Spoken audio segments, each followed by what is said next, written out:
Rumput kopi dulu lur. Kali ini kita bahas topik yang lagi panas di kalangan pengamat militer Asia Tenggara, khususnya soal masa depan jet tempur RMAF. Belakangan muncul wacana yang cukup jelas arahnya. Malaysia mulai melirik KF-21 Boramae Block 2 dan Block 3 buatan Korea Selatan. Bukan Kaan dari Turki, bukan juga Su-57 Velon dari Rusia. Dan ini bukan gosip kosong. Menurut pengamat dan akun Malaysia Military Power, sejak Januari 2026 sudah ada diskusi awal antara Malaysia dan KAI terkait potensi akuisisi KF-21 untuk RMAF. Sekarang kita bedah pelan-pelan. Kenapa KF-21 masuk akal dan kenapa opsi lain mulai ditinggalkan? Pertama, kita lihat kebutuhan real RMAF. Malaysia hari ini butuh jet tempur generasi transisi menuju Gen 5, tapi dengan risiko politik dan teknis yang rendah. Armada Su-30 MKM masih kuat, tapi usia jalan. FI Blast Day jumlahnya terbatas.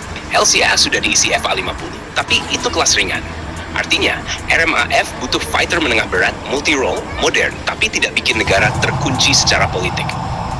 Masuklah ke KF-21 Boramae. KF-21 Block 2 dan 3 adalah versi yang jauh lebih matang dibanding Block 1. Block 2 sudah fokus ke true multi-role. Radar ISA buatan Hanwha. IRST, data link modern, integrasi senjata TVR jarak jauh. Payload besar tanpa harus full stealth extreme. Block 3 bahkan mulai bicara soal internal weapon bay, reduced RCS yang lebih serius, sensor fusion lebih dalam, dan arah ke pseudo 5th generation fighter. Buat RMAF, ini ideal, tidak terlalu mahal, tidak terlalu eksperimental, dan sudah jelas roadmap-nya. Sekarang kita bandingkan dengan opsi yang ditolak secara logika. Pertama, Kaan Turki. Di atas kertas, Kaan kelihatan ambisius. Genvima, twin engine, stealth heavy fighter. Masalahnya ada 3. 1. Timeline. Kaan masih panjang jalannya. RMAF butuh pengganti lebih cepat, bukan janji 2035. 2. Risiko politik dan industri. Turki sedang agresif mendorong nasionalisme industrinya. Komentar-komentar elit dan netizen Turki yang menyebut Malaysia negara miskin juga jadi sinyal tidak sehat untuk kerjasama jangka panjang. Dalam dunia pertahanan, rasa saling menghormati itu penting. Jet tempur bukan beli motor. 3. Kebutuhan RMAF tidak butuh heavy stealth brawler.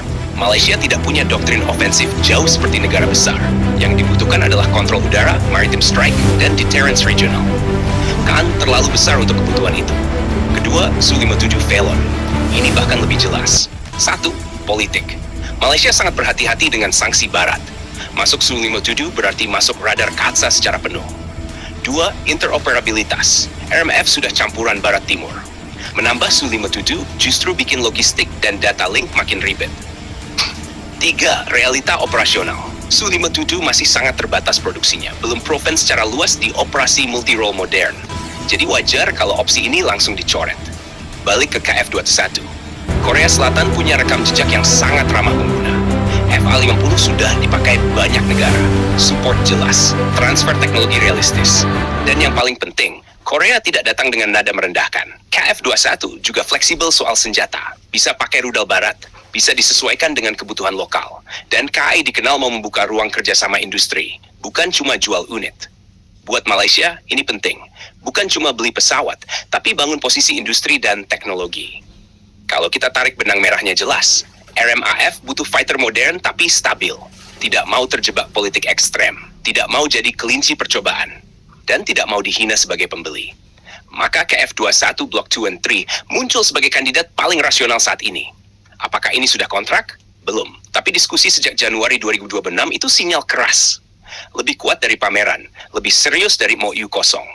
Kesimpulannya, lur. Kalau suatu hari muncul berita, Malaysia resmi pilih KF-21 Boramae untuk RMAF, sejujurnya, itu bukan kejutan. Itu hasil dari logika, kebutuhan, dan kalkulasi dingin. Kalau menurut kalian, KF-21 ini pilihan tepat atau masih ada jet lain yang lebih masuk akal buat RMAF? Jangan lupa subscribe, like, dan komen di bawah sambil ngopi.